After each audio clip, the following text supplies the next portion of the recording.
আজকে একটা খুব গুরুত্বপূর্ণ গল্প সবার সাথে শেয়ার করব। আর এটা শুনে আশা করি সবাই অনেক বেশি আত্মবিশ্বাসী হয়ে উঠবেন, সাথে আমিও। হ্যালো ফ্রেন্ডস, আসসালামু আলাইকুম। কেমন আছেন সবাই? অনেক দিন পরে একটা লং ভিডিও নিয়ে চলে আসলাম। কেমন আছেন সবাই? আশা করি ভালো আছেন। আমরাও ভালো আছি, আলহামদুলিল্লাহ। যেই গল্পটা বলবো সেটা আশা করি সবার অনেক বেশি ভালো লাগবে। ধৈর্য ধরে শেষ পর্যন্ত শুনবেন।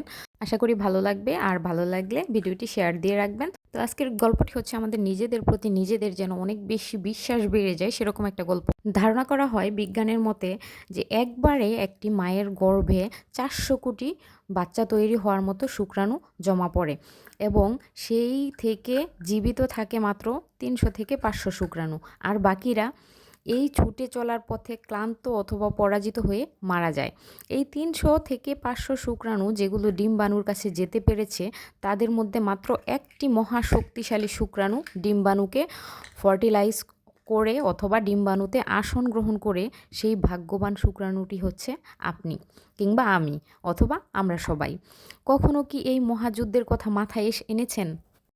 আপনি যখন দৌড় দিয়েছিলেন আপনার মায়ের পেটের ভেতর শুকরানো অবস্থায়, তখন ছিল না কোনো চোখ, হাত, পা, মাথা, তবুও আপনি জিতেছিলেন। আপনি যখন দৌড় দিয়েছিলেন তখন আপনার ছিল না কোনো সার্টিফিকেট, ছিল না মস্তিষ্ক, তবুও আপনি জিতেছিলেন। আপনি যখন দৌড় দিয়েছিলেন তখন আপনার ছিল না কোনো শিক্ষা, কেউ সাহায্য করেনি, তবুও আপনি জিতেছিলেন। আপনি যখন দৌড় দিয়েছিলেন তখন আপনার একটি গন্তব্য ছিল, এবং সেই গন্তব্যর দিকে উদ্দেশ্য করে ঠিক একাগ্রচিত্তে দৌড় দিয়েছিলেন, এবং শেষ অবধি আপনিই জিতেছিলেন। বহু বাচ্চা মায়ের পেটেই নষ্ট হয়ে যায়, কিন্তু আপনি কিন্তু মারা যাননি। পুরো 10টি মাস পূর্ণ করতে পেরেছেন। বহু বাচ্চা জন্মের সময় মারা যায়, কিন্তু আপনি টিকে ছিলেন।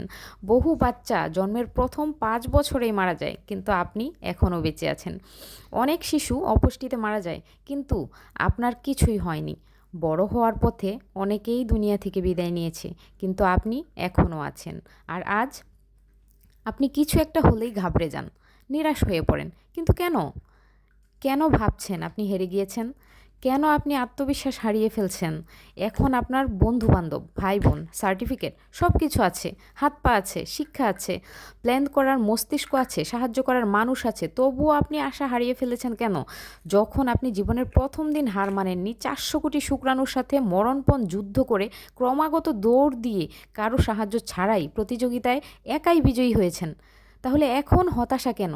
কেন একজন আপনার লাইফ থেকে চলে গেলে সেটা মেনে নিতে পারেন না?